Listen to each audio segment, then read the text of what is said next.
जिस साधन को पकड़ो सारी आयु उसी में खपा दो, इस जन्म में ही भगवत प्राप्ति हो जाएगी, परम पद पर प्रतिष्ठा हो जाएगी। जो साधन पकड़ो आजीवन, जो नियम जो दिनचर्या आजीवन वैसे चलते रहो, उसको बदलाव मत करो, तो निश्चित भगवत प्राप्ति हो जाएगी, निश्चित परम पद प्राप्त हो जाएगा। ये जो बार बार गुरु बदलते रहते हैं, साधन बदलते रहते हैं, इनसे बड़ा अपराध बनता है। ये साधक वादक नहीं है, वो मनमानी स्वच्छंद अपने आचरण करके वो अपने को सुखी समझते हैं। कहा जाता है कि साधना में व्यभिचार ना हो, तो ये व्यभिचार का तात्पर्य क्या है? साधना में व्यभिचार है अपने इष्ट को छोड़ करके, अपने गुरु को छोड़ करके दूसरे की तरफ लुभायमान होना, दूसरी प्रणाली स्वीकार कर लेना, दूसरी भजन प्रणाली स्वीकार कर लेना, यह साधना में व्यभिचार है। अपने इष्ट और गुरु में ही हमारी भजन प्रणाली जो है वही चले। जैसे अपने यहाँ है नाम मंत्र वाणी सेवा, यही जीवन है। व्रत नियम संयम में सब कुछ नहीं, निरंतर नाम जप करो, मंत्र जप करो, वाणी जी का गायन करो और आठों पहर स्वामिनी जी की सेवा में रहो। यही हमारी दिनचर्या है। हमारा जो अंतिम लक्ष्य है वो श्री जी की सेवा है।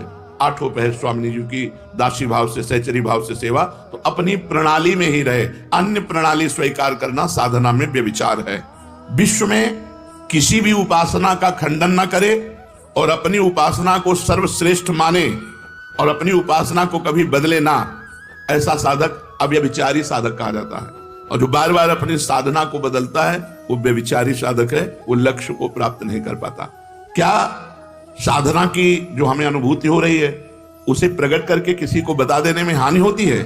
अपनी साधना और साधना की सफलता कभी भी किसी से नहीं बतानी चाहिए, बाधा पड़ जाएगी, पक्का बाधा पड़ जाएगी। आपकी दिनचर्या क्या है और आपकी अनुभूति क्या है, मरते दम तक, जब तक भगवत साक्षात्कार न हो जाए तब तक न बताओ। भगवत साक्षात्कार हो गया फिर तो कोई घाटा पड़ने वाला है ही नहीं।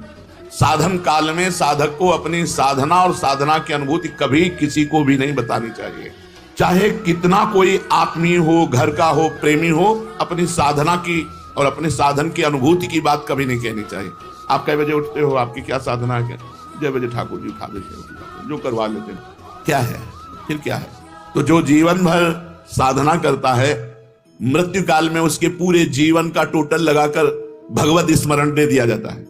जैसे आप जीवन भर पाप किए हो, बीच में कुछ थोड़ा साधन पुण्य दान पुण्य, वो नहीं माना जाएगा, उसका भोग तुम भोगना, पर जीवन भर जो किया उसका टोटल लगा के भगवत विस्मरण तुम्हें करवाया जाएगा, क्योंकि तुम्हारी दुर्गति होगी। और जिसने भगवान नाम जप किया है तो उसको पूरे जीवन का आंकड़ा लगा करके कि इसमें अधिक क्या किया, तो बोले भजन, तो अंतिम समय भजन का स्मरण दो। तो जो भागवती का अधिकारी है वो अंतिम समय उसको भगवत स्मरण दे देते हैं। आपका कार्य ही अंतिम परिणाम पर अवलंबित है। पूरे जीवन आप जो करते रहे वही अंतिम परिणाम में आपको चिंतन दिया जाएगा। वो अंतिम में आप चिंतन नहीं करते, वो दिया जाएगा। छा गया भगवत चिंतन, या भूल गए भगवान को, छा गया संसार का कोई चिंतन, ये पूरा टोटल तुम्हारे पूरे जीवन का टोटल होगा मृत्यु के समय। 1 सेकंड में पूरा आंकड़ा फिट कर दिया जाता है। कभी भूल चूक से भगवत स्मरण कर लिया, नहीं जीवन भर पापाचरण किया तो भगवान की स्मृति नहीं आएगी। वैसे लक्षण वाले जो उसको योनि मिलनी है वैसे चिंतन उसका बनेगा। यदि प्राण जाने के 2 दिन पहले ही बेहोश हो गया है तो उसकी गति क्या होगी? 2 दिन पहले भजन किया, मरने के 2 दिन पहले ही बेहोश हो गया, अब उसकी गति क्या होगी? क्योंकि अंतिम समय तो उससे होश है नहीं। उस दशा में 2 दिन पहले जो अंतिम चिंतन हुआ था उसी का भावी गति होगी।